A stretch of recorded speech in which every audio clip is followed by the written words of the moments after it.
Hola a todos, esto es Trámites para Inmigrantes y yo soy Alina Berríos, abogada en extranjería. El día de hoy vamos a comentarles sobre las instrucciones que se publicaron la semana pasada que explican con mayor detalle los arraigos que quedaron modificados tras la reforma de extranjería, la cual entró en vigor el día 16 de agosto de 2022. Pues bien, hay varios apartados.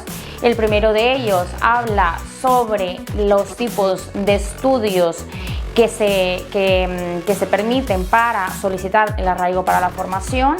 En segundo lugar, habla sobre la autorización de residencia y trabajo cuando finaliza el arraigo para la formación. En tercer lugar, habla sobre los tipos de contratos y los requisitos que deben de cumplir la residencia, la autorización de residencia y trabajo por motivos de arraigo. También, en cuarto lugar, se habla sobre la posibilidad de la prórroga de las autorizaciones de residencia temporal por motivos de arraigo. Y por último, se habla sobre los requisitos comunes que se van a exigir a las autorizaciones de residencia y trabajo solicitadas por motivos de arraigo, ¿vale? Entonces, ahora mismo me voy a centrar en hablar sobre los aspectos en común sobre los arraigos. Recordamos que son 4 tipos de arraigo: arraigo laboral, arraigo familiar, arraigo social y arraigo para la formación. Pues bueno, para esos 4 se exigen una serie de requisitos. En la primera se habla que, claro, debe de haber una permanencia continuada, ¿vale? Y para ello se aportan pruebas. Entonces, es posible que hayan ausencias, pero siempre fuera de territorio español, pero siempre que no sean superiores a 120 días en el caso de que se deba de acreditar la permanencia en España durante 3 años.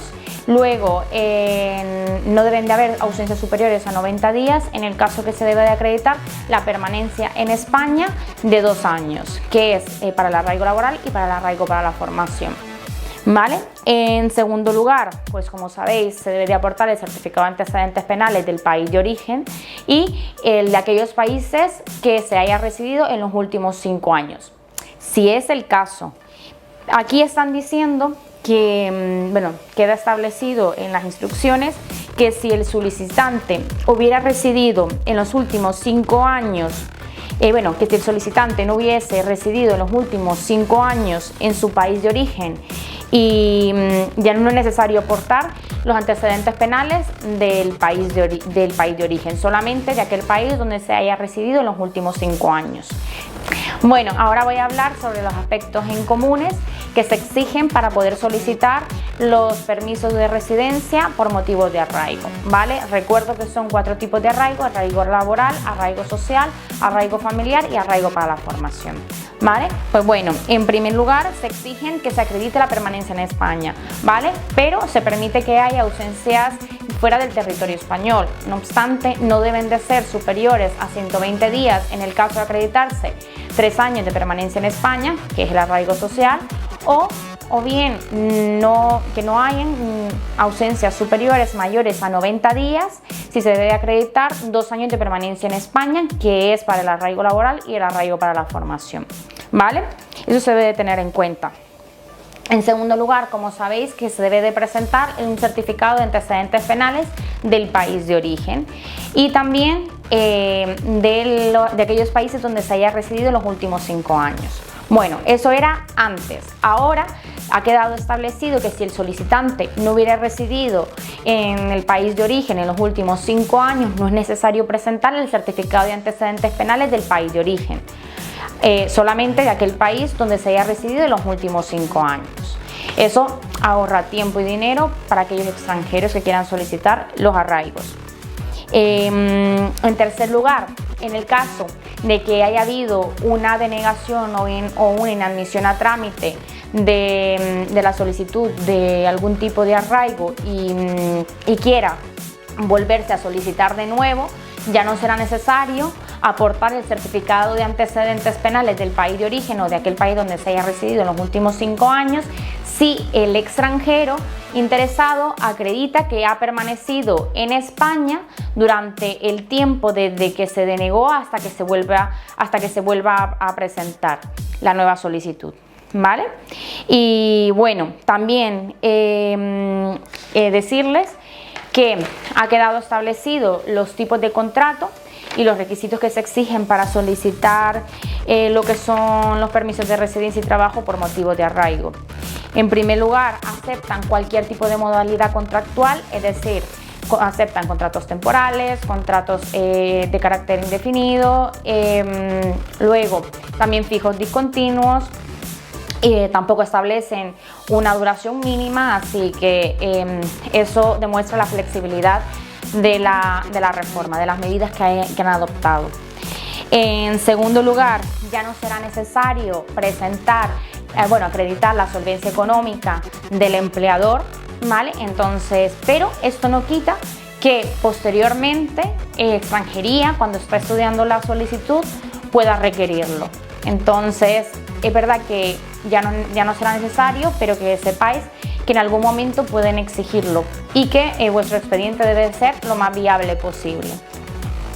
En tercer lugar, pues también quedaba recogido en la legislación anterior que se podía presentar varios contratos a tiempo parcial, pero ahora queda establecido y se dice que se puede presentar varios contratos a tiempo parcial o uno, siempre y cuando la suma de los salarios sea igual al salario mínimo interprofesional.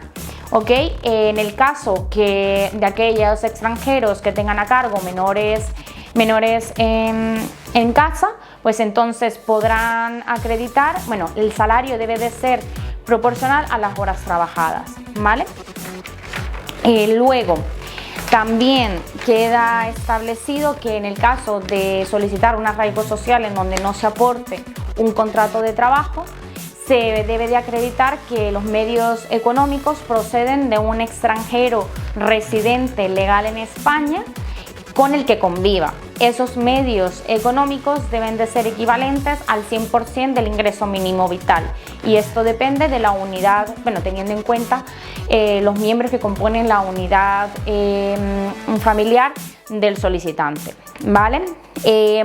También pues ha quedado establecido en las instrucciones que en el caso cuando finalice la vigencia del permiso de residencia y trabajo por motivos de arraigo, hay posibilidad, en el momento de la renovación, se puede optar a un permiso de trabajo, ¿vale? En el caso que esa persona no cumpla con los requisitos para optar a un permiso de trabajo, se le realizará una prórroga de la residencia temporal. Ojo, residencia temporal, no residencia y trabajo, ¿vale? Por lo tanto, esa persona pues conservaría la residencia temporal y no de trabajo, ¿vale? Esto aplica tanto para el arraigo laboral como para el arraigo social y el arraigo familiar. Bueno, eso es todo por hoy. Espero que esto haya sido de ayuda y, como podéis ver, se ha quedado establecido y aclarado varias cosas que no se habían desarrollado bien en la reforma. Espero que esto ayude a muchos extranjeros a poder regularizar su situación y confiamos en poder ayudarte en tu proceso. Si tienes cualquier duda o consulta, puedes ponerte en contacto con nosotros y no te olvides de seguirnos en nuestras redes sociales.